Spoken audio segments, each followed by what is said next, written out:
قال الله تعالى في الكتاب العزيز الحكيم أعوذ بالله السميع العليم من الشيطان الرجيم بسم الله الرحمن الرحيم يا بني آدم قد أنزلنا عليكم لباسا يواري سوآتكم وريشا ولباس التقوى ذلك خير ذلك من آيات الله لعلهم يذكرون صدق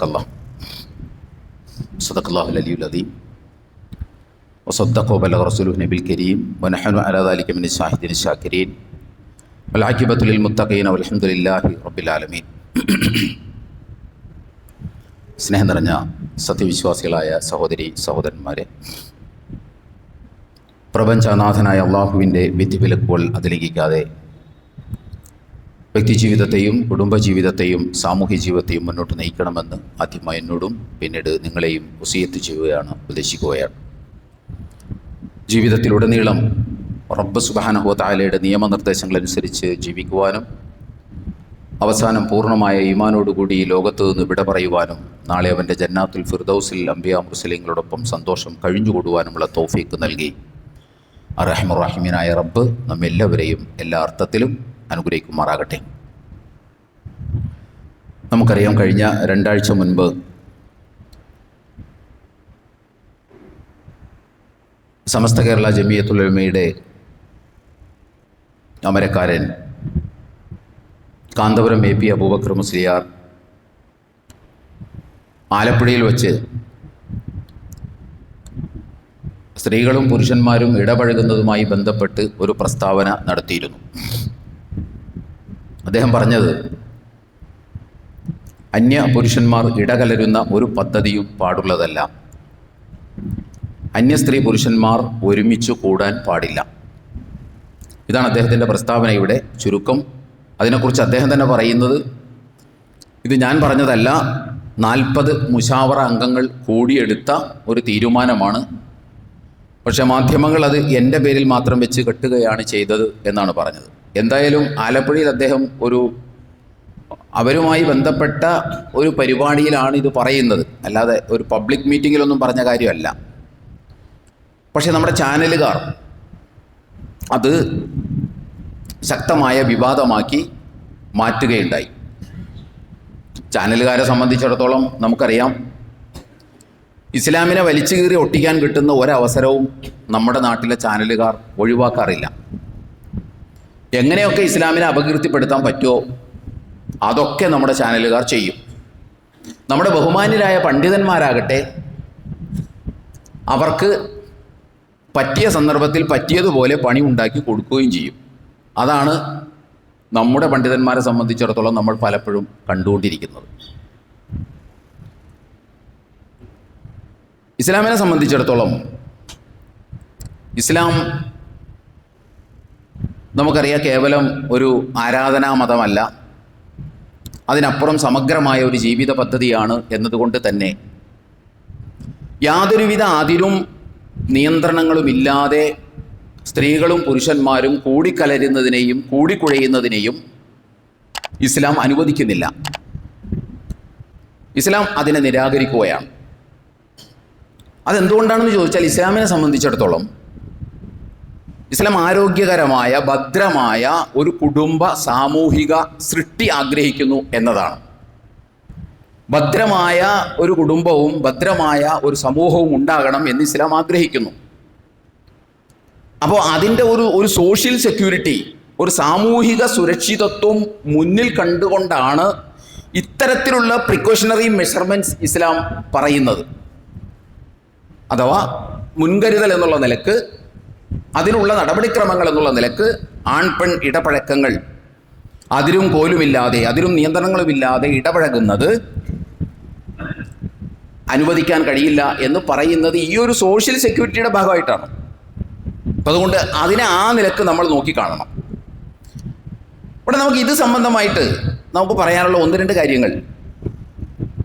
ഒന്നാമത്തേത്, ഇസ്ലാമിൻ്റെ ഈ ന്യായവും പറഞ്ഞ്, അഥവാ ഇസ്ലാം ആൺപെൺ ഇടകലരൽ അനുവദിക്കുന്നില്ല എന്ന ന്യായം പറഞ്ഞ് ഇസ്ലാമികമായ വസ്ത്രം ധരിച്ചുകൊണ്ട് മസ്ജിദുകളിൽ അവർക്ക് നമസ്കരിക്കാൻ പോകാൻ പാടില്ല എന്ന് പറയുന്നതിനെയോ അവർക്ക് സാമൂഹിക ഇടപെടലുകൾ മാന്യമായ വസ്ത്രം ധരിച്ചുകൊണ്ട് നടത്താൻ പാടില്ല എന്ന് പറയുന്നതിനെയോ ഇസ്ലാമികമായ വസ്ത്രം ധരിച്ചുകൊണ്ട് അവർക്ക് ഒരു വേദിയിലും വരാൻ പാടില്ല എന്ന് പറയുന്നതിനെയോ ഒന്നും നമുക്ക് അംഗീകരിക്കുക സാധ്യമല്ല. ഇസ്ലാമിൽ ആൺപെൺ കലരലുകൾ ഇസ്ലാം അനുവദിക്കുന്നില്ല എന്നത് സത്യം തന്നെയാണ്. പക്ഷെ അതിൻ്റെ മറ വച്ചിക്കൊണ്ട് അതിനെ ഇങ്ങനെ വല്ലാണ്ടിങ്ങനെ വലിച്ചു നീട്ടി പിന്നെ സ്ത്രീകളെ എവിടെയും അടുപ്പിക്കാൻ കൊള്ളില്ല, ഒരു സമ്മാനം വാങ്ങാൻ പോലും സ്റ്റേജിൽ കയറ്റാൻ പറ്റില്ല എന്ന് പറഞ്ഞുകൊണ്ട് ഈ നിയമവിധിയെ വലിച്ചു വലുതാക്കുന്നതിനോട് നമുക്ക് യോജിക്കാൻ കഴിയില്ല. അതെന്തുകൊണ്ടാണെന്ന് ചോദിച്ചാൽ നിലവിലുള്ള സാമൂഹിക സാഹചര്യത്തിൽ അത് പ്രായോഗികമല്ല എന്നതുകൊണ്ടാണ്. അതുകൊണ്ട് നമ്മുടെ പണ്ഡിതന്മാർ ഫത്വകൾ നൽകുമ്പോൾ, മതവിധികൾ നൽകുമ്പോൾ ആളുകൾക്ക് അനുസരിക്കാൻ കഴിയാത്ത വിധമുള്ള സങ്കീർണമായ ഫത്വകൾ നൽകാതിരിക്കുക എന്നതാണ് വേണ്ടത്. അതുപോലെ തന്നെ ഇസ്ലാമിലെ ഖുർആനിൻ്റെ നിയമങ്ങളെ വിശദീകരിക്കുകയും വ്യാഖ്യാനിക്കുകയും ചെയ്യുമ്പോൾ ഖുർആനും സുന്നത്തും മുൻപിൽ വയ്ക്കുന്നതോടൊപ്പം തന്നെ നമ്മൾ ജീവിച്ചുകൊണ്ടിരിക്കുന്ന വസ്തുനിഷ്ഠ സാമൂഹിക സാഹചര്യങ്ങളും കൂടി പരിഗണിച്ചുകൊണ്ട് വേണം നിയമവിധികൾ ആളുകളോട് പറയാൻ.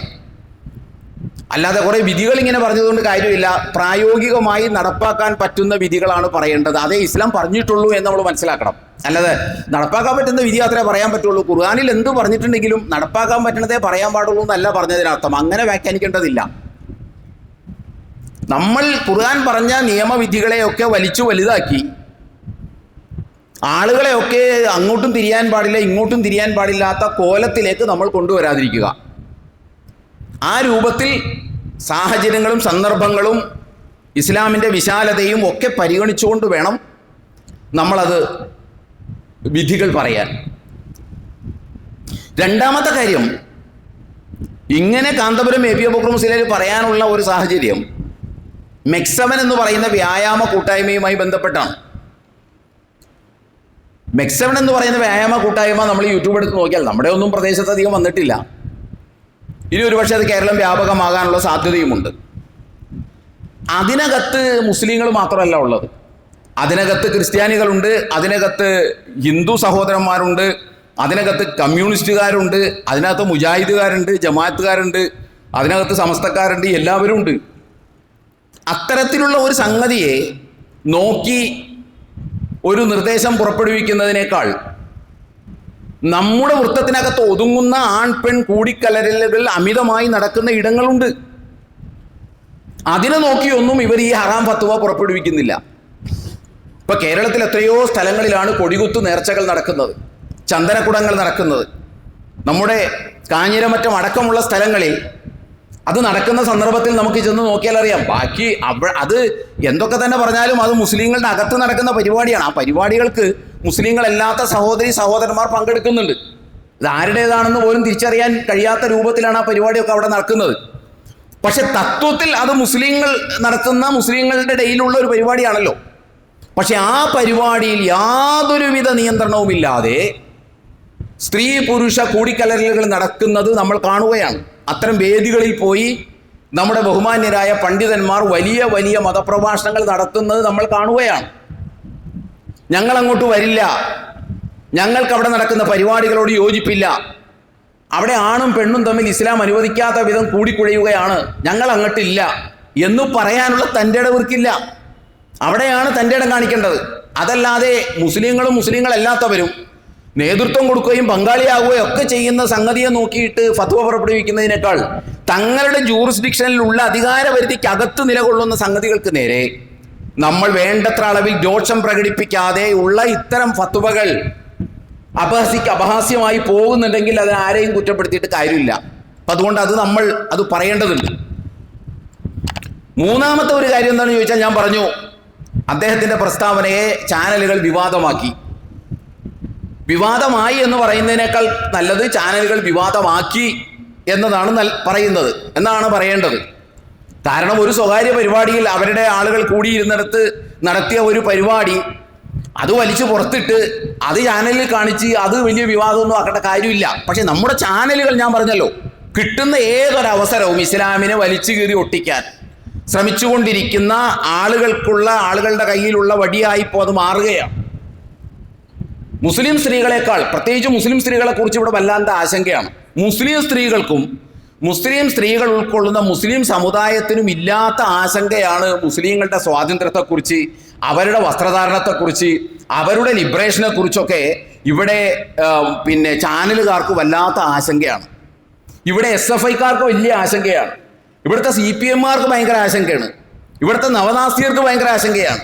ഇവിടുത്തെ ലിബറലുകൾക്ക് ഭയങ്കര ആശങ്കയാണ്. ഇവരുടെ വർത്തമാനം കേട്ടാൽ തോന്നും കേരളത്തിലെ എല്ലാ മുസ്ലിം കുടുംബങ്ങളിലും പെണ്ണുങ്ങളിരുന്ന് സ്വാതന്ത്ര്യം ഇല്ല എന്ന് പറഞ്ഞുകൊണ്ട് മോങ്ങിക്കൊണ്ടിരിക്കുകയാണ് എന്ന് തോന്നും. ഇവരുടെ ഈ സ്വാതന്ത്ര്യത്തെക്കുറിച്ച് പറയുന്നതൊക്കെ കേട്ട് കഴിഞ്ഞാൽ അവർക്ക് തീരെ സ്വാതന്ത്ര്യമില്ല. അവർ വീട്ടിലിരുന്ന് ഇങ്ങനെ കണ്ണീര് വീഴ്ത്തിക്കൊണ്ടിരിക്കുകയാണ്. ചങ്ങലകളിലാണ്. ചങ്ങലകളുടെ പറയുന്നത് കേട്ടാൽ തോന്നും എല്ലാ വീടുകളിൽ നിന്നും പുറത്തോട്ട് സ്വാതന്ത്ര്യമില്ലാതെ സ്ത്രീകളെ ബന്ധിച്ചിരിക്കുന്ന ചങ്ങലകളുടെ കിങ്ങിണി ശബ്ദമാണ് പുറത്തോട്ട് വരുന്നത് എന്ന് തോന്നും ഇവരുടെ വർത്താനം കേട്ടാൽ. നമ്മൾ മനസ്സിലാക്കേണ്ടത്, അങ്ങനെ അത് വിവാദമാക്കി. ഞാനിപ്പോൾ ഇത് പറയാനൊരു കാര്യമുണ്ട്. മാതൃഭൂമി ചാനലിൽ ചർച്ച ചെയ്തു, അതുപോലെ തന്നെ റിപ്പോർട്ടർ ചാനലിൽ ചർച്ച ചെയ്തു, ഏഷ്യാനെറ്റ് ചാനലിൽ ചർച്ച ചെയ്തു. ചർച്ച ചെയ്യുന്നു എന്ന് മാത്രമല്ല, കവർ സ്റ്റോറി വരെ ചെയ്യുകയാണ് ഇത് സംബന്ധമായിട്ട്. എന്തോ കേരളത്തിലെ ഏറ്റവും വലിയ പ്രശ്നമാണ് ഇപ്പം ഇത് എന്നുള്ള നിലക്കാണ് ചർച്ച ചെയ്യുന്നത്. ഒരു വശത്ത് 5-6 ആളുകൾ കൂടിയിരുന്ന് ചർച്ച, വേറൊരു വശത്ത് കവർ സ്റ്റോറി എന്നും പറഞ്ഞിട്ട് ചർച്ച. അങ്ങനെ ആകെപ്പാടെ ചർച്ചയാണ്. 25-ാം തീയതി ശനിയാഴ്ച, കഴിഞ്ഞ 25-ാം തീയതി ശനിയാഴ്ച ഏഷ്യാനെറ്റ് ഇത് സംബന്ധമായ ഒരു കവർ സ്റ്റോറി ചെയ്തിരുന്നു. ആ കവർ സ്റ്റോറി 25 മിനിറ്റും 45 സെക്കൻഡുമാണ് ആ കവർ സ്റ്റോറി ഉള്ളത്. 25 മിനിറ്റും 45 സെക്കൻഡുമാണ് ഉള്ളത്. അത് 3 ഭാഗമായിട്ടാണ് ആ കവർ സ്റ്റോറി. ഒന്നാമത്തെ ഭാഗം കേരളത്തിൽ ഇന്നിപ്പോൾ നിലനിൽക്കുന്ന ഏറ്റവും ശ്രദ്ധേയമായ സമകാലീന ഇഷ്യൂ ആണ്.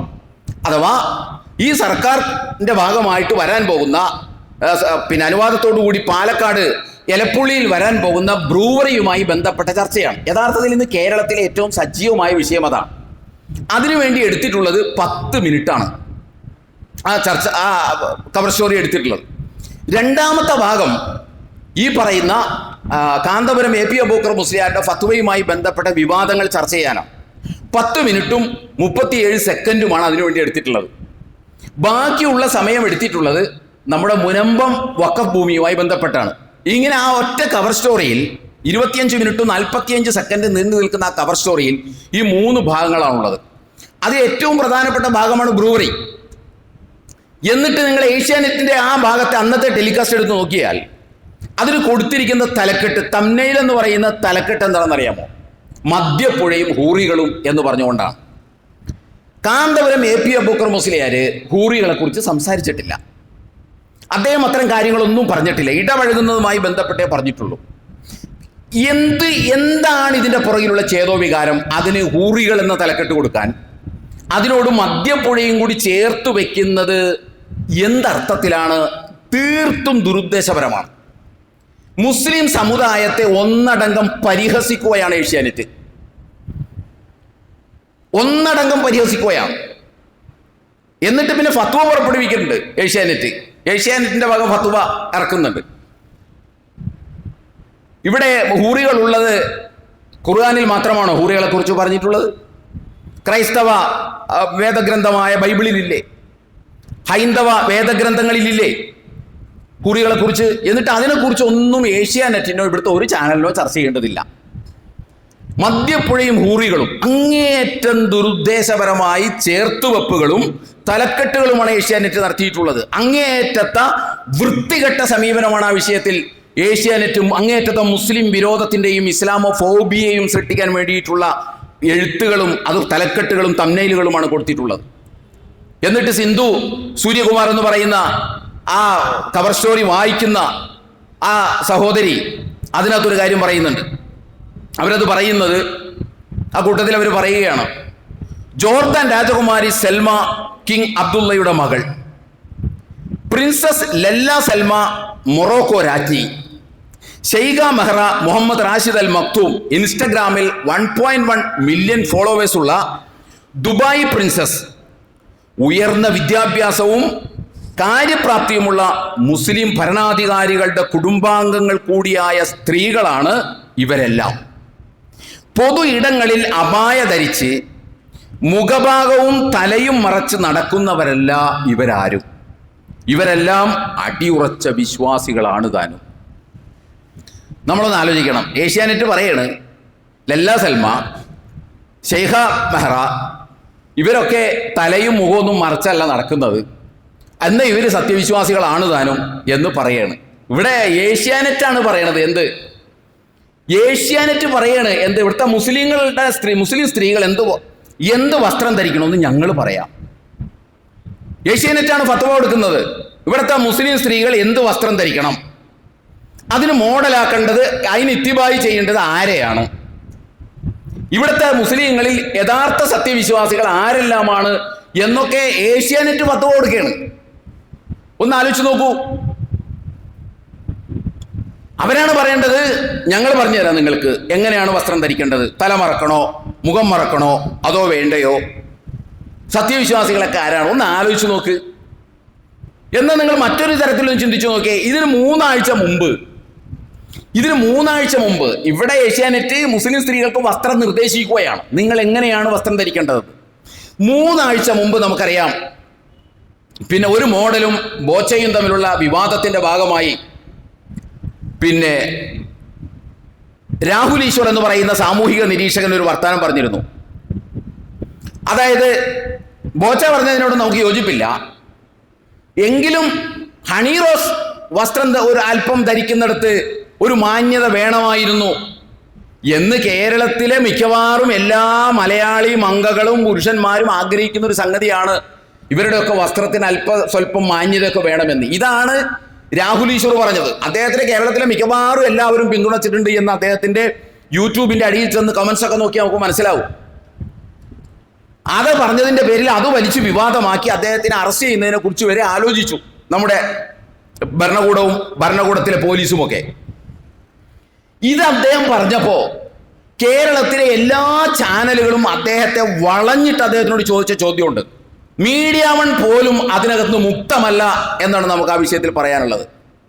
വളഞ്ഞിട്ട് അദ്ദേഹത്തോട് ചോദിച്ചു, രാഹുൽ ഈശ്വർ, മാന്യതയുടെ മാനദണ്ഡം നിങ്ങളൊന്ന് പറയും. വസ്ത്രത്തിന്റെ മാന്യത എന്നിപ്പോ നിങ്ങൾ പറഞ്ഞില്ലേ, ആ മാന്യതയുടെ മാനദണ്ഡം എന്താണെന്ന് നിങ്ങളൊന്ന് പറയും.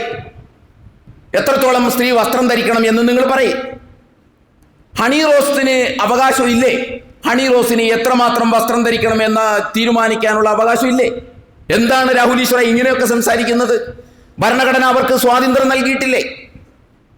ഇനി ബുദ്ധിമുട്ടുള്ളവർ അങ്ങോട്ട് നോക്കണ്ട, അതവരുടെ ചോയ്സാണ്. ഇപ്പൊ വ്യാപകമായിട്ട് നമ്മൾ കേൾക്കുന്ന ഒരു കാര്യമാണല്ലോ, അതവരുടെ ചോയ്സാണ്, ഇത് ഇവരുടെ ചോയ്സാണ് എന്നൊക്കെ നമ്മൾ വ്യാപകമായിട്ട് കേട്ടുകൊണ്ടിരിക്കുകയാണ്. ഇതൊക്കെയാണ് രാഹുൽ ഈശ്വറിനോട് ചോദിച്ചത്. അതായത് ഭയങ്കര യമണ്ടൻ ഹിമാലയൻ ചോദ്യങ്ങളാണ് ചോദിച്ചത്. ഭരണഘടന സ്വാതന്ത്ര്യം നൽകുന്നില്ലേ? അവർക്ക് ചോയ്സ് ഇല്ലേ? അവർക്ക് അവകാശമില്ലേ ധരിക്കാൻ? നിങ്ങളാണോ തീരുമാനിക്കുന്നത് ഹണി റോസ് ഏത് വസ്ത്രം ധരിക്കണമെന്ന് എന്നൊക്കെയായിരുന്നു ചോദ്യങ്ങൾ. 2 ആഴ്ച പിന്നിട്ടപ്പോ മുസ്ലിം സ്ത്രീകളുടെ വസ്ത്രത്തിന്റെ കാര്യം വന്നപ്പോ ഈ ഏഷ്യാനെറ്റിനും അതുപോലുള്ള ചാനലുകൾക്കൊന്ന് ചോദിച്ചൂടെ, മുസ്ലിം സ്ത്രീകൾ ഏത് തരം വസ്ത്രം ധരിക്കണം എന്ന കാര്യം ഭരണഘടന അവർക്ക് സ്വാതന്ത്ര്യം നൽകുന്നുണ്ട്, അത് അവരുടെ ചോയ്സ് ആണ് എന്നെന്ത് ഇവർ പറയാതെ പോയത്? ഇവിടെ അവരുടെ കാപട്യം വളരെ വ്യക്തമല്ലേ? കാപട്യത്തിന്റെ ആഴം നിങ്ങളൊന്ന് ആലോചിച്ച് നോക്കൂ. 2 ആഴ്ച മുമ്പ് രാഹുൽ ഈശ്വറിനോട് ചോദിച്ച ചോദ്യം, അതേ ന്യായം എന്ത് മുസ്ലിം സ്ത്രീകളുടെ കാര്യം വന്നപ്പോ ഭരണഘടന അവർക്ക് അവകാശം നൽകുന്നുണ്ടല്ലോ. ആ അവകാശം ഉപയോഗിച്ച് അവരിഷ്ടമുള്ള വസ്ത്രം ധരിക്കട്ടെ. മുഖം മറക്കണമെങ്കിൽ മുഖം മറക്കട്ടെ, തല മറക്കണമെങ്കിൽ തല മറക്കട്ടെ. ഇനി ഉടുക്കാനില്ലാതെ പിന്നെ മറ്റെന്തെങ്കിലുമൊക്കെ ധരിച്ച് നടക്കണമെങ്കിൽ നടക്കട്ടെ എന്നല്ലേ ഇവർ പറയേണ്ടത്. ഇവരുടെ ന്യായം അനുസരിച്ച് അത് അവരുടെ ചോയ്സ് അല്ലേ? അതിനു പകരം മുസ്ലിം സ്ത്രീകളുടെ കാര്യം വന്നപ്പോ നിങ്ങൾ ലല്ല സൽമയിലേക്ക് നോക്ക്, ഷെയ്ഖ മെഹ്റയിലേക്ക് നോക്ക്, അവര് തലമറച്ചിട്ടുണ്ടോ, അവർ അബായ ഇട്ടിട്ടുണ്ടോ എന്നൊക്കെ ചോദിക്കുക എന്ന് പറഞ്ഞാൽ വസ്ത്രത്തിന്റെ പ്രശ്നമല്ല ഇത്. ഇതാര് എന്ത് പറയുന്നു എന്നതല്ല, ഇവിടെ ഇതാര് പറയുന്നു, ആര് ചെയ്യുന്നു എന്നതാണ്. വാട്ട് സെയ്സ് എന്നതല്ല, ഹൂ സെയ്സ് എന്നതാണ്. ആര് പറയുന്നു, ഇത് ആര് പറയുന്നു എന്നതാണ് പ്രശ്നം, അല്ലാതെ എന്ത് പറയുന്നു എന്നതല്ല. എത്രമാത്രം ഗൗരവമുള്ള ഇവരുടെ കാപട്യത്തിന്റെ ആ ഒരു ഡെപ്തും ഡെൻസിറ്റിയും ഒന്ന് ആലോചിച്ച് നോക്കിയേ. നിസാര നാളുകൾ കൊണ്ട് എത്ര 2-3 ആഴ്ച വ്യത്യാസത്തിന് നിലപാട് മാറുന്നത് കണ്ടില്ലേ? നിലപാട് മാറിയത് കണ്ടില്ലേ? ഇനി നിങ്ങൾ മറ്റൊരു കാര്യം നിങ്ങളൊന്ന് ആലോചിച്ച് നോക്കൂ. സിന്ധു സൂര്യകുമാർ ആ വർത്തമാനം, ആ വായന അങ്ങനെ തുടർന്നു പോകുന്നതിനിടെ അവർ ചോദിക്കുന്ന മറ്റൊരു ചോദ്യമുണ്ട്. എൻ്റെ അമ്മോ, നമുക്കാർക്കും മനസ്സിലാകാത്ത തരത്തിലുള്ള സില്ലി കാര്യങ്ങൾ വലിയ വലിയ ചർച്ചയായി മാറുന്നു എന്നല്ല, ഇവരൊക്കെ കൂടി ചർച്ചയാക്കി മാറ്റുന്നു എന്ന് പറയുന്നതാണ് ശരി. ചർച്ചയായി മാറുന്നു. മതശാസനയാണ് എന്നാണ് പറയുന്നത്. എന്ത് ഈ കൂടിക്കുഴയരുതെന്നൊക്കെ പറയുന്നത്, അല്ലെങ്കിൽ വസ്ത്രത്തിന്റെ കാര്യം എന്നൊക്കെ പറയും, മതശാസനയാണെന്നാണ് പറയുന്നത്. മുസ്ലിം മതസ്ഥർക്ക് വേണ്ടി മാത്രമുള്ള ശാസനയാണ്, മറ്റുള്ളവർ അതിൽ ഇടപെടേണ്ടതില്ല എന്നാണ് പറയുന്നത്. എൻ്റെ അമ്മോ എന്നൊക്കെ പറഞ്ഞിട്ടാണ് പറയണത്. അതെന്ത് തരം വർത്തമാനമാണ്? ഭരണഘടന ഏറ്റവും മുകളിലുള്ള രാജ്യത്ത് എങ്ങനെയാണ് മതനേതാക്കന്മാർ അവരവരുടെ സമുദായത്തിന് മാത്രമായി ഇത്തരം വ്യക്തിയാദി കാര്യങ്ങൾ കൽപ്പിച്ചു കൊടുക്കുന്നത് എന്നാണ് സഹോദരി സിന്ധു സൂര്യകുമാർ ചോദിക്കുന്നത്. അതായത് എൻ്റെ അമ്മോ, അതെന്തൊരു വർത്താനാണ് ഈ പറയണത്? പറഞ്ഞല്ലോ, എല്ലാവരും പറഞ്ഞല്ലോ, അത് മുസ്ലിം സമുദായത്തോട് മുസ്ലിം സമുദായത്തിലെ പണ്ഡിതന്മാർ പറഞ്ഞ കാര്യമാണ്. അത് ബാക്കിയുള്ള സമുദായത്തിലെ ആളുകൾ അംഗീകരിക്കേണ്ടതില്ല. അത് അവരോട് പറഞ്ഞ മതവിധിയാണ്. ആ മതവിധി അങ്ങനെ കണ്ട മതി എന്ന് പറഞ്ഞതിനാണ് എൻ്റെ അമ്മ എന്നൊക്കെ പറയുന്നത്. ഒന്ന് ആലോചിച്ച് നോക്കൂ, എന്തൊരു വർത്താനാണ് നിങ്ങൾ ഈ പറയുന്നത്? അങ്ങനെ ഒരു മുസ്ലിം സമുദായത്തിനോട് മാത്രമായിട്ട് ഒരാൾക്ക് അങ്ങനെ വർത്താനം പറയാൻ പറ്റുമോ? ഭരണഘടന ഏറ്റവും മുകളിലുള്ള ഒരു രാജ്യത്തല്ലേ നമ്മൾ നിലകൊള്ളുന്നത് എന്നൊക്കെ നിന്ന് പരിതപിക്കുകയാണ്. എന്നാൽ നിങ്ങൾ മനസ്സിലാക്കേണ്ടത്, ഈ കഴിഞ്ഞ 29-ാം തീയതി ഇതേ ഏഷ്യാനെറ്റ് തന്നെ ടെലികാസ്റ്റ് ചെയ്തൊരു വാർത്തയുണ്ട്.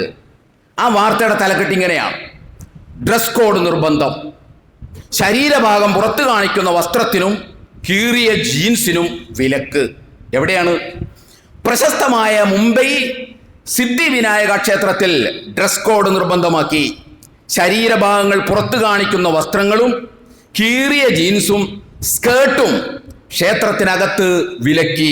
അടുത്ത ആഴ്ച മുതൽ ഈ വസ്ത്രം ധരിച്ചു വരുന്നവരെ ക്ഷേത്രത്തിൽ പ്രവേശിപ്പിക്കില്ല. ഇതാണ്. എന്തേ ഏഷ്യാനെറ്റിന് ചോദിച്ചൂടെ? എൻ്റെ അമ്മോ, അതെന്ത് വർത്താനാണ് ഈ പറയണത്? ഈ ആളുകൾ എന്ത് വർത്താനാണ് ഈ പറയുന്നത്?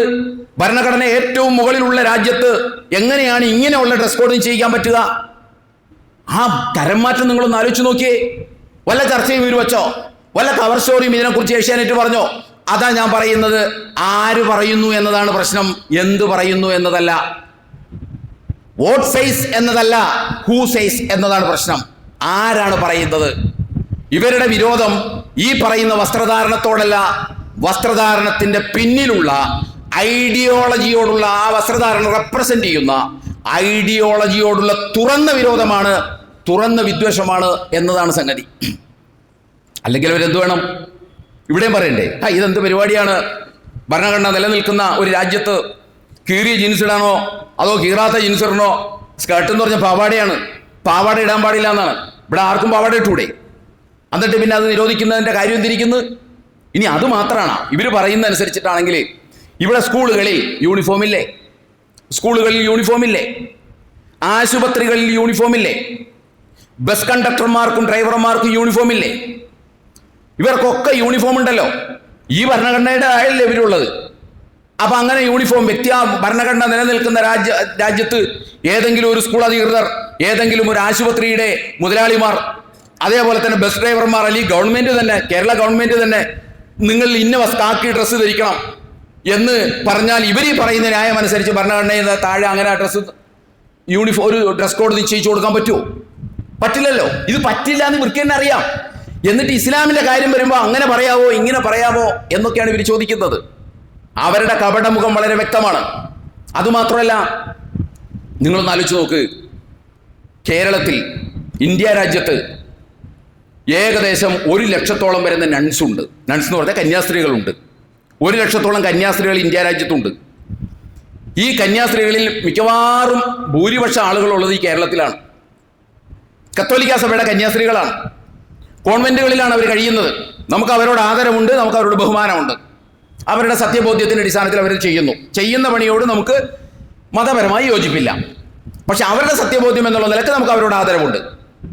അവരുടെ ജീവിതം എന്താണ്? വിവാഹം ചെയ്യാതെ. അവരെ സംബന്ധിച്ചിടത്തോളം അവരും പർദ്ദയിട്ടാണ് അവിടെ കഴിയുന്നത്. കളറിൽ വ്യത്യാസം ഉണ്ടെന്നേ ഉള്ളൂ. അവരും പർദ്ദയിട്ടല്ലേ കഴിയുന്നത്. കന്യാസ്ത്രീകളെല്ലാം പർദ്ദയാണ് ഇടുന്നത്. കാരണം എന്താണെന്ന് ചോദിച്ചാൽ പിന്നെ കറുത്ത പർദ്ദയല്ല എന്ന് മാത്രമേ ഉള്ളൂ.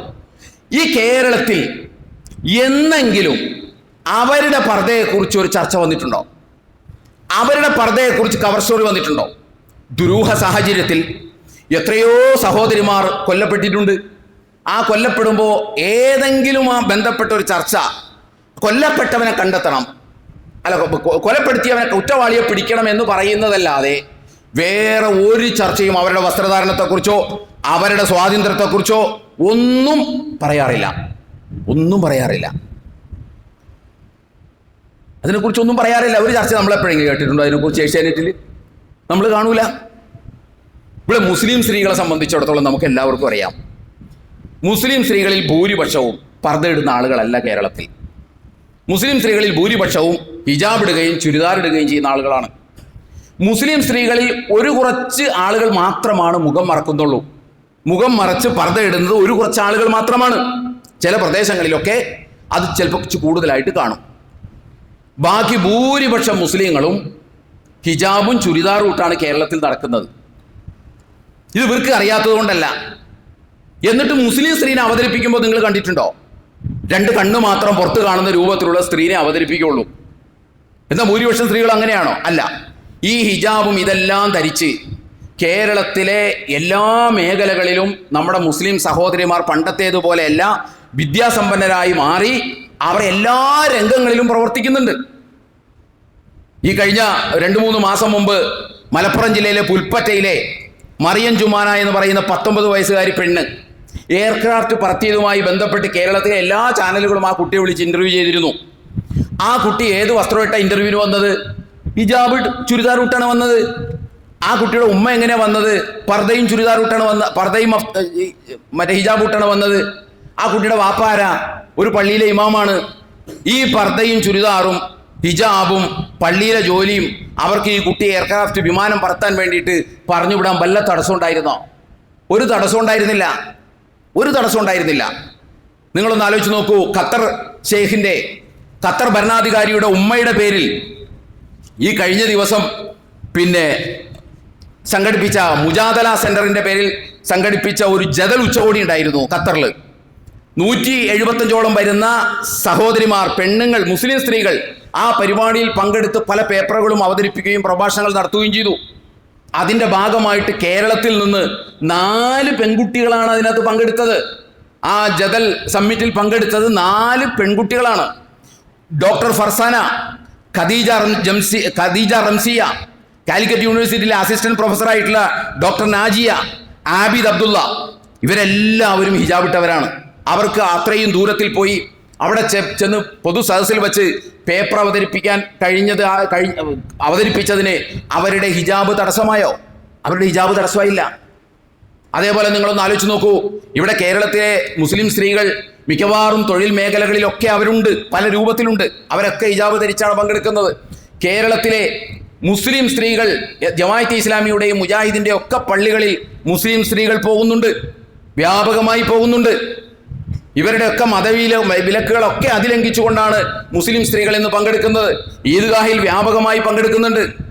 അതുമാത്രമല്ല, കേരളത്തിൽ മുസ്ലിം സ്ത്രീകൾ മാത്രം നടത്തുന്ന വനിതാ മാസികയുണ്ട്.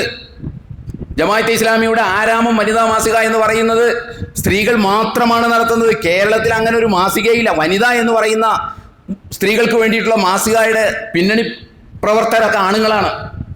വനിത എന്നാണ് പേരെങ്കിലും പുറകിൽ പ്രവർത്തിക്കുന്നതൊക്കെ ആണുങ്ങളാണ്. അതേസമയം ആരാമം എന്ന് പറയുന്ന മാസികയുടെ എല്ലാ രംഗത്തുമുള്ളത് സ്ത്രീകൾ മാത്രമാണ്. അതുമാത്രമല്ല, ജമാഅത്തെ ഇസ്ലാമിയുടെ കൂടിയാലോചനാ സമിതിയിൽ സ്ത്രീകളുണ്ട്. അതുപോലെ തന്നെ ആണുങ്ങളും പെണ്ണുങ്ങളും പങ്കെടുക്കുന്ന എത്രയോ സമ്മേളനങ്ങൾ ജമാഅത്തിൻ്റെയും മുജാഹിദിൻ്റെയും ഇതുമായി കേരളത്തിൽ നടക്കുന്നു. ഇതൊക്കെ വ്യാപകമായി കേരളത്തിൽ നടക്കുന്നുണ്ട്. ഇവർ പറയുന്നത് പോലെ എല്ലാ സ്ത്രീകളെയും വീട്ടിൽ അടക്കി ഒതുക്കിയിരുത്തി ചങ്ങലയിട്ട് ബന്ധിപ്പിച്ചിരുത്തിയൊക്കെയൊന്നുമല്ല. സ്ത്രീകൾക്ക് സ്വാതന്ത്ര്യമുണ്ട്. പിന്നെ നിങ്ങൾ പറയുന്ന അർത്ഥത്തിലുള്ള, ഇവര് പറയുന്ന അർത്ഥത്തിലുള്ള ലല്ലായിലേക്ക് നോക്ക്, സൽമായിലേക്ക് നോക്ക്, ഷെയ്ഖ മെഹ്റയിലേക്ക് നോക്ക് എന്നൊക്കെ പറഞ്ഞാൽ അത് അംഗീകരിക്കാൻ ഇവിടുത്തെ മുസ്ലിങ്ങൾ ബാധ്യസ്ഥരല്ല. മുസ്ലിങ്ങളെ സംബന്ധിച്ചിടത്തോളം ആ വിഷയത്തിലൊക്കെ കൃത്യമായ ഗൈഡ് ലൈൻസ് ഉണ്ട് എന്ന് നമ്മൾ മനസ്സിലാക്കണം. അതാണ്. അപ്പൊ ഞാൻ പറഞ്ഞല്ലോ, ഇത് വസ്ത്രത്തിന്റെ പ്രശ്നമോ അല്ലെങ്കിൽ അതൊന്നുമല്ല പ്രശ്നം ഞാൻ നേരത്തെ പറഞ്ഞത് തന്നെയാണ്. അതിൻ്റെ പുറകിലുള്ള ഐഡിയോളജിയോടുള്ള വെറുപ്പാണ്, വിദ്വേഷമാണ് എന്ന് നമ്മൾ മനസ്സിലാക്കേണ്ടതുണ്ട്. ഹേമ കമ്മിറ്റി വന്നല്ലോ, നിങ്ങളൊന്ന് ആലോചിച്ച് നോക്കി. ഹേമ കമ്മിറ്റി വിവാദമായതാണ്. നമ്മൾ അതുമായി ബന്ധപ്പെട്ട ഒരു ഖുത്ബ തന്നെ നിർവഹിച്ചിരുന്നു. ഹേമ കമ്മിറ്റി റിപ്പോർട്ട് പുറത്തു വന്നപ്പോൾ അതിൻ്റെ 183 മുതൽ 185 വരെയുള്ള പേജുകളിൽ നടി ശാരദയുടെ അഭിപ്രായം രേഖപ്പെടുത്തിയിട്ടുണ്ട്. ശാരദ 183 വരെ മുതൽ 185 വരെയുള്ള പേജുകളിൽ സ്ത്രീകളുടെ വസ്ത്രധാരണത്തെക്കുറിച്ച് ആ റിപ്പോർട്ടിൽ അവർ പറയുന്ന സംഗതി നിങ്ങളൊന്ന് കേട്ടു നോക്കൂ. 183 മുതൽ 185 വരെയുള്ള പേജുകളിൽ അവർ പറയാണ്, ഇന്ന് സ്ത്രീകൾ പലരും ധരിക്കുന്ന വേഷം ശരിയല്ല. പലരും ധരിക്കുന്ന വേഷം ശരിയല്ല. മറച്ചു വയ്ക്കുന്നതിനേക്കാൾ കൂടുതൽ പ്രദർശിപ്പിക്കുന്ന വസ്ത്രങ്ങളാണിവ. 2024 ഓഗസ്റ്റ് മാസം 24-ാം തീയതി കേരളത്തിൽ ഇറങ്ങിയ എല്ലാ മലയാള ഇംഗ്ലീഷ് പത്രങ്ങളിലും നടി ശാരദയുടെ ഈ റിപ്പോർട്ടുണ്ട്, ഭാഗമുണ്ട്. ഒന്ന് ആലോചിച്ച് നോക്കൂ.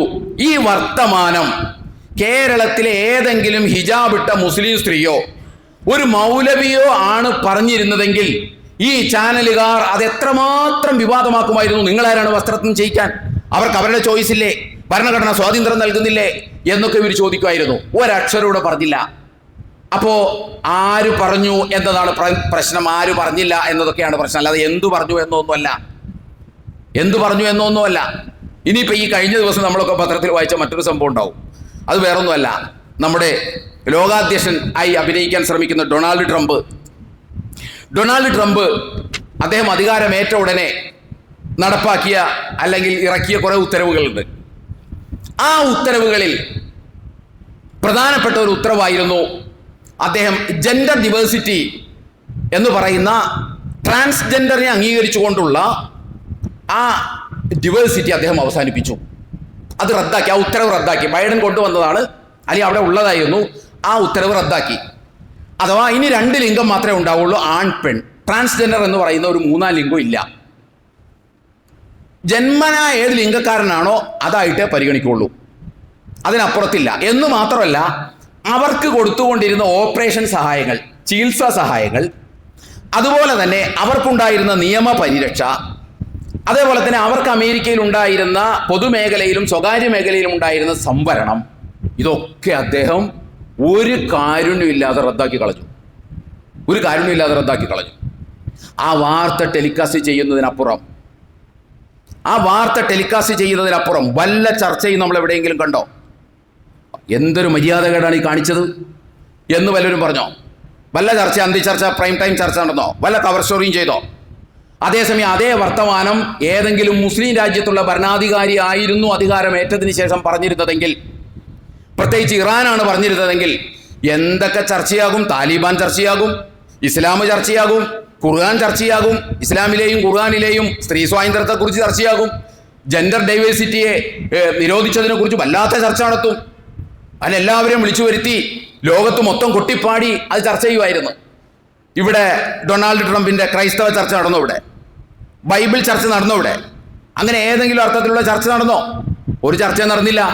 അതെന്തുകൊണ്ടാണ്? അത് പറഞ്ഞത് ഡൊണാൾഡ് ട്രംപാണ്. അതുകൊണ്ടാണ് ചർച്ചയാവാത്തത്.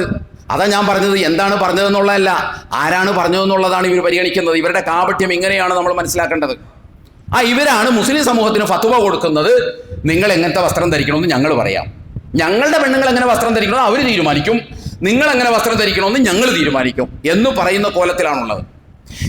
ഇതെന്തിനാണ് ഞാനിത് പറഞ്ഞത് എന്ന് ചോദിച്ചാൽ, ഇതൊക്കെ ഇങ്ങനെ നിരന്തരമായി കേട്ടുകൊണ്ടിരിക്കുമ്പോൾ നമുക്ക് ഒരു അപകർഷതാബോധത്തിന് അടിപ്പെട്ട്, ആത്മവിശ്വാസം നഷ്ടപ്പെട്ട് ഒരു അപകർഷതാബോധത്തിന് അടിപ്പെട്ട്, ഇങ്ങനെയൊക്കെയാണ് ഇസ്ലാം, മോശമായി പോയല്ല എന്ന് തോന്നേണ്ടതില്ല. ഇതൊക്കെ ഇങ്ങനെ നിരന്തരം ചാനലിലൂടെ നിരന്തരം ഇങ്ങനെ കുറ്റം ഇങ്ങനെ കേട്ടുകൊണ്ടിരിക്കുന്ന ആരും വിചാരിക്കുമോ ഇങ്ങനെയാണ് ഇസ്ലാം, അത് വളരെ മോശമാണല്ലോ എന്ന് തോന്നും. അങ്ങനെയുള്ള മോശമൊന്നുമില്ല.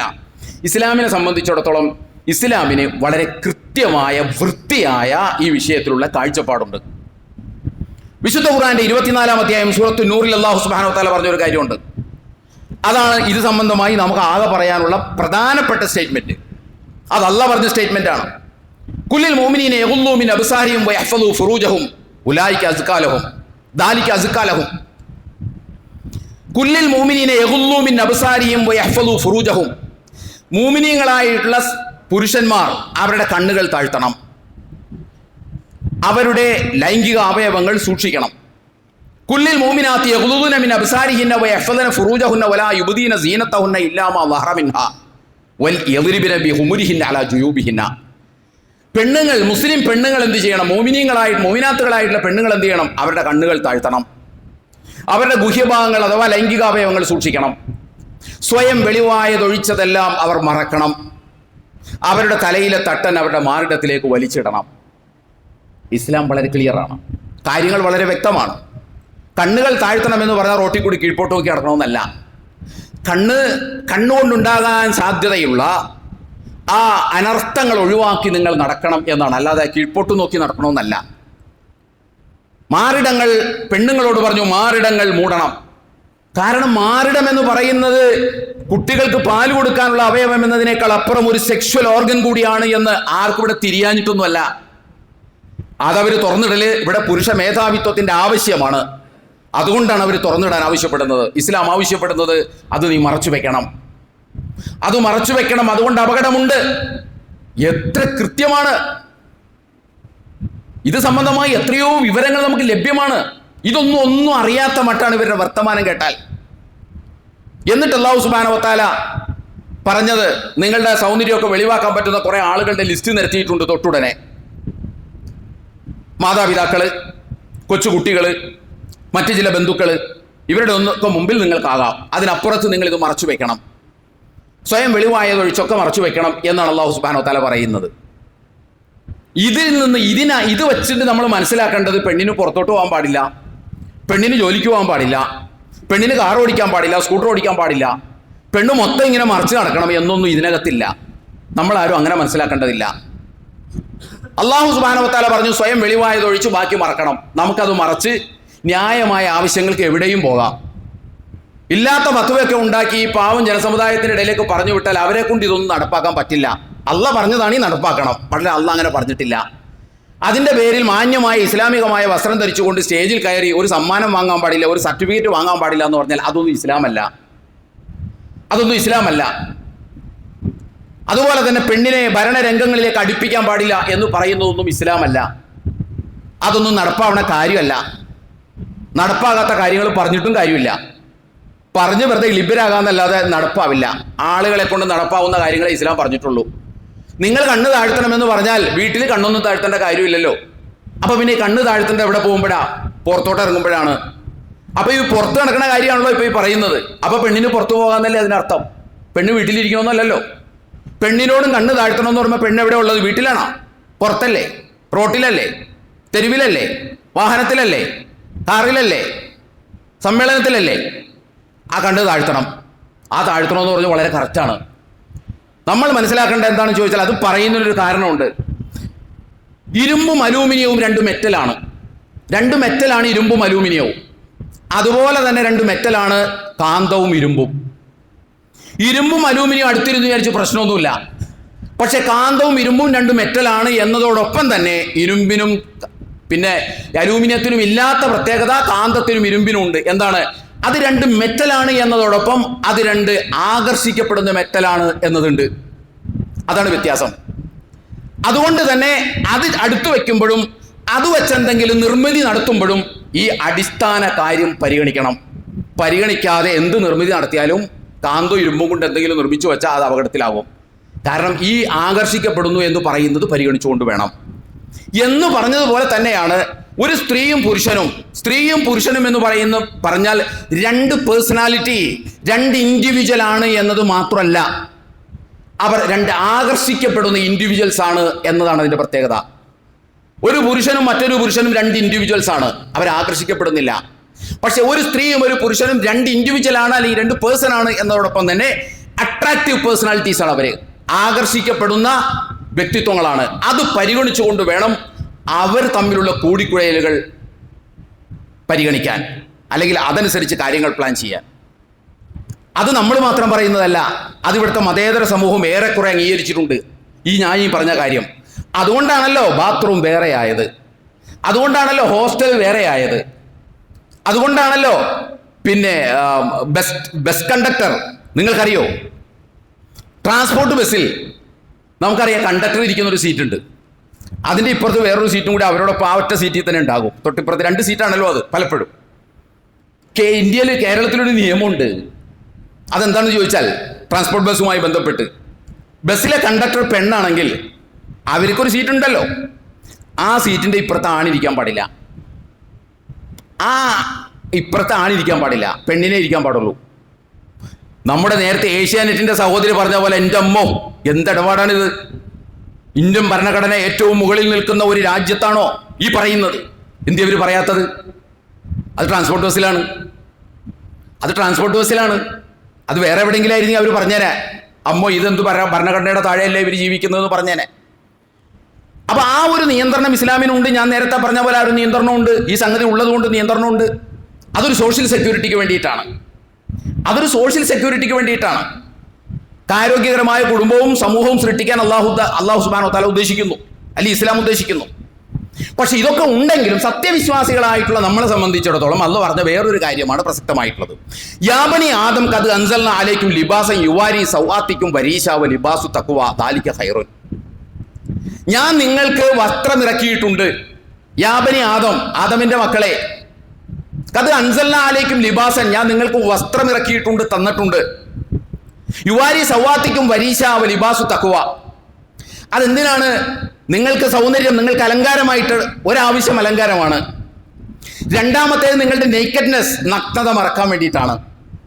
പക്ഷെ ഇതിനേക്കാളെല്ലാം നിങ്ങൾക്ക് ആവശ്യം എന്താ? ലിബാസു തഖ്വ, തഖ്വയാകുന്ന വസ്ത്രമാണ്. ഞാൻ പറയുന്ന ഏതൊക്കെ വസ്ത്രം ധരിച്ചുകൊണ്ട് ആണിനെയും പെണ്ണിനെയും സെഗ്രിഗേറ്റ് ചെയ്യാൻ നമ്മൾ ശ്രമിച്ചാലും, അത് സാരി കൊണ്ടാണെങ്കിലും അത് കേട്ടൻ കൊണ്ടാണെങ്കിലും അത് മറ്റെന്തുകൊണ്ടാണെങ്കിലും സെപ്പറേറ്റ് ചെയ്യാൻ അല്ലെങ്കിൽ സെഗ്രിഗേറ്റ് ചെയ്യാൻ നാം ശ്രമിച്ചാലും, നമുക്ക് അടിസ്ഥാനപരമായി ഉണ്ടാകേണ്ടത് ലിബാസു തഖ്വയാണ്. തഖ്വയുടെ വസ്ത്രമാണ് നമുക്ക് വേണ്ടത്. എങ്കിലേ ഈ കാലത്ത് നമുക്ക് നമ്മെ സുരക്ഷിതമായി നിലനിർത്താൻ കഴിയുള്ളൂ. നമ്മുടെ സാമൂഹിക സാഹചര്യം പരിഗണിക്കാതെ നമുക്ക് മുന്നോട്ട് പോകുക സാധ്യമല്ല. അതുകൊണ്ട് നമ്മളെല്ലാവരും ഇന്ന് ജീവിക്കുമ്പോൾ നമ്മൾ എടുത്തണിയേണ്ട വസ്ത്രം എന്ന് പറയുന്ന ലിബാസു തഖ്വ. പ്രപഞ്ചത്തിൻ്റെ നാഥനെല്ലാം കാണുന്നുണ്ട്.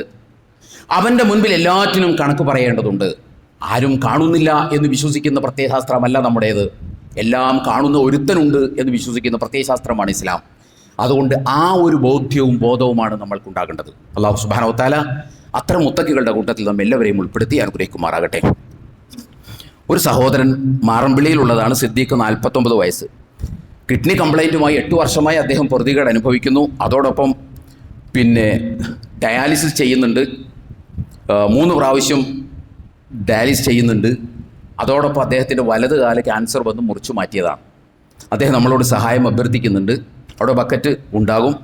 നമ്മളെ കൊണ്ട് കഴിയുന്ന സഹായങ്ങൾ നമ്മളെല്ലാവരും ചെയ്യുക.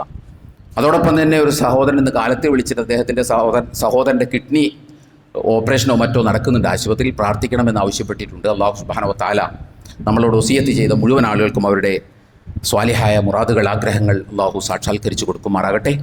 വന്നുപോയ വീഴ്ചകൾ പടച്ചമ്പുരാൻ നമുക്ക് പുറത്തു മാപ്പാക്കി തരുമാറാകട്ടെ. നമ്മുടെ തൊട്ടടുത്ത ആശുപത്രി രോഗികളായി കഴിയുന്ന ആളുകൾക്ക് അല്ലാഹു ആശ്വാസം നൽകി അനുഗ്രഹിക്കുമാറാകട്ടെ. നമ്മളിൽ നിന്ന് മരണപ്പെട്ടു പോയ ആളുകൾക്ക് അല്ലാഹു മഗ്ഫിറത്തും റഹ്മത്തും നൽകി അനുഗ്രഹിക്കുമാറാകട്ടെ. ഖുലു ഖൗലി ഹാദാ വസ്തഗ്ഫിറുല്ലാഹ ലി വലക്കും വലിജമീഅൽ മുസ്ലിമീന വൽ മുഅ്മിനീന അജ്മഈൻ വസ്തഗ്ഫിറുഹു ഇന്നഹു ഹുവൽ ഗഫൂറുർ റഹീം.